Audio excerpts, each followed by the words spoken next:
माननीय मुख्यमंत्री जी, जो व्यक्ति एक ही स्कूल में पढ़ाएगा, एक पाएगा 78,000, एक पाएगा 50,000, एक पाएगा 6,000, तो उसका मनोबल क्या होगा? यही हम लोग हैं, एक एमएलए पावे 5 लाख, हम पावे 50,000, तो कितना पीड़ा होगी। बस्ती जा, अब तो आप हेलीकॉप्टर जाते हैं, पहले कार से जाते थे, पाटन से निकलते थे, इधर से निकलते थे, हमारे क्षेत्र से भी निकलते थे। आप अपने बजट का 14.7% आपका आवंटन भारतीय जनता पार्टी के राज में वित्तीय पर 23-24 में हुआ, और ये बजट का 23-24 के ये होता था, 23-24 के बजट में 13.1% हुआ। फिर परंतु 10%, 8% ही खर्च कर सका, खर्च नहीं हो पाया। आपने शिक्षा पर बजट दिया 13 टोटल बजट का 23-24 का 13.1 और खर्च हुआ 10.8। इस वित्तीय वर्ष में 24-25 में बजट में पूरे बजट का आपने 6% आवंटन प्रावधानित है, और सरकार ने अब तक प्राथमिक शिक्षा पर 21.2%, माध्यमिक शिक्षा में 24.1%, उच्च शिक्षा में 21.6%, व्यावसायिक शिक्षा में पर आप खर्च कर। मैं गांव में इंटरनेट सही नहीं, सही कर, अध्यापकों की हाजिरी ऑनलाइन आपकी कर दी है, ठीक है, आपका उद्देश्य अच्छा है कि इससे अध्यापक रहें, लेकिन उनका वेतन अच्छा ना हाजिर होने, वेतन भी रोकने का। एक साथ एक समय करीब 6 लाख अध्यापक और 6 लाख अपना हाजिरी बनाएंगे, सर्वर चलेगा, सर्वर बैठ जाएगा, तो कब करेंगे वो? तो इस व्यवस्था को लेके माध्यमिक प्राथमिक शिक्षक तो बहुत आंदोलनरत है। वो रोज देखता हूं बेसिक शिक्षा अधिकारी के दरवाजे पर दस्तक दिए रहते हैं, आंदोलन करते हैं। तो इस पर भी मेरा आपसे आग्रह है कि 6 लाख है, 6 लाख उससे कैसे करेंगे, इस पर भी आप सोच लेंगे, इसको शुद्ध ठीक करने की व्यवस्था आप करेंगे। दूसरी बात है, अब बजट सप्लीमेंट्री है, इसलिए इस पर हम बहुत ज्यादा नहीं कुछ कहना चाहते, कितना बजट कहाँ आवंटित हुआ।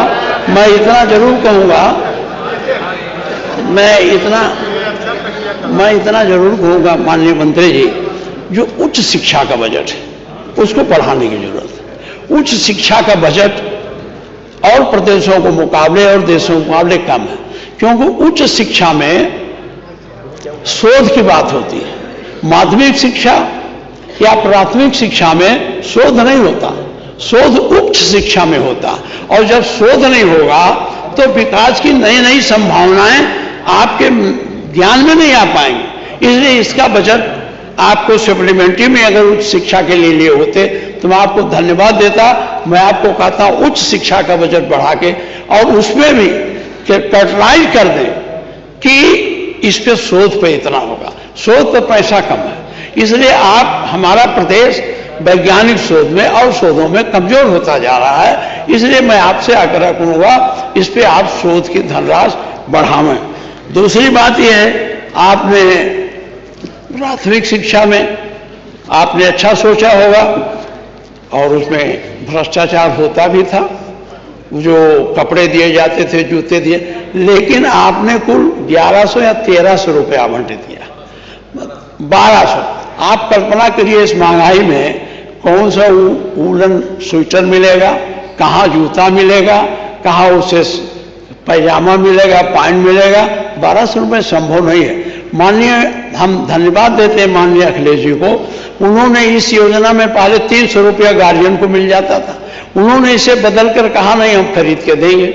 आपने इसको किया, हम ये नहीं कहते आपने पैसा दिया, अब होता क्या, गार्जियन ले जाता खाद खरीद लेता और लड़के का सिलाई नहीं पाता, वो पा जाता गरीब बच्चे तो प्राइमरी स्कूल में पढ़ते हैं, जो संपन्न परिवार के लोग हो तो कॉन्वेंट है, तमाम प्रकार के स्कूल हैं, गरीब बच्चे उसमें जाते हैं। गरीब माँ बाप के खाते में जब रुपया जाता है तो वो उसको हम तमाम बच्चों से पूछते हैं तुम्हें कपड़ा मिला, का दादा कहें कि भी रुपया नहीं है, खाद ले आए, खेत में काम है बाद में देंगे। तो ये समस्या, तो जो आपका उद्देश्य है उन्हें देने का, छोटे बच्चों का वो उतना सफल नहीं है, निष्फल हो रहा है कि मैं आपसे आग्रह करूंगा, हमें नहीं कहते आप कपड़ा बना कर दीजिए कि जूता खरीद के दीजिए, इससे मेरा मतलब नहीं है, लेकिन मेरा मतलब यह है कि आप इन बच्चों के लिए कुछ धनराशि बढ़ाइए, उतने में नहीं होने वाला है। इसलिए मैं आपसे आग्रह करता हूं कि मैं जाता हूं गांव में आया हूं, आप तो मुझे जानते हैं, मैं आपके पड़ोस का हूं, तो ये परिस्थितियां हैं। तो ये मैं आलोचना करने के उद्देश्य से नहीं, आपके सुझाव के उद्देश्य से बात कर रहा हूं कि इस पर देखें और विचार करें। दूसरी बात शिक्षा के मामले में यह है कि आपने जो अनुदेशक हैं या शिक्षा मित्र हैं, शिक्षा मित्र के बारे में बहुत सवाल आया। यह शिक्षा मित्र की योजना भारत सरकार की थी, इसलिए आप ज़्यादा नहीं कर सकते थे।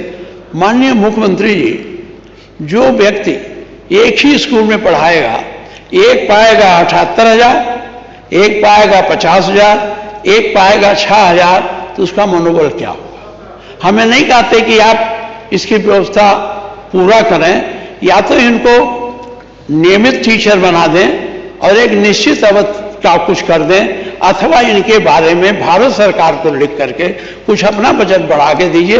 बड़ा ह्यूमिलिएशन फील होता। एक आदमी वही पढ़ाता वो 78,000, 50,000, एक आदमी वही पढ़ाता 6,000। आप कल्पना कर लीजिए उसके कष्ट को। अब आप यही हम लोग हैं, एक एमएलए पावे 5 लाख, हम पावे 50,000, तो कितना पीड़ा होगी। इसलिए उसके पीड़ा का एहसास आप संजीदा हैं, उसके पीड़े का एहसास आप करेंगे और इस पर कुछ सोचेंगे। ये आपने चयन आयोग बनाया, मैं चयन आयोग पहले से बना था, अब की बार तो कुछ भर्ती हुई है। जो मास्टर रिटायर होते हैं, अभी बहुत से पद खाली नहीं भरे जा सके माध्यमिक शिक्षा में। और हमारे मंत्री जी शिक्षा तो नहीं, तो कभी मानते ही नहीं कि प्राइमरी शिक्षा में टीचर नहीं है। एक स्कूल में एक टीचर पढ़ाता। मैंने बीएसए से, मेरे खुद गांव में कोई टीचर नहीं था, शिक्षा में तो पढ़ा रहा था, तो मैंने बीएसए से कहा साहब एक टीचर दे दो, तो उन्होंने कहा मेरे पास टीचर है ही नहीं। और ये हम जब यहां बात करते हैं तो हमारे मंत्री जी कहते हैं कि हम तो हमारे पास आंगनबाड़ी से लेके और अनुदेशक लेके हमारे यहाँ जगह इतना भरा है कि हमारे यहाँ जगह नहीं। और आप मुख्यमंत्री जाते हैं कभी कभी, अरे जरा घूम के गांव में देख लीजिए, बस्ती जा, अब तो आप हेलीकॉप्टर जाते हैं, पहले कार से जाते थे, पाटन से निकलते थे, इधर से निकलते थे, हमारे क्षेत्र से भी निकलते थे।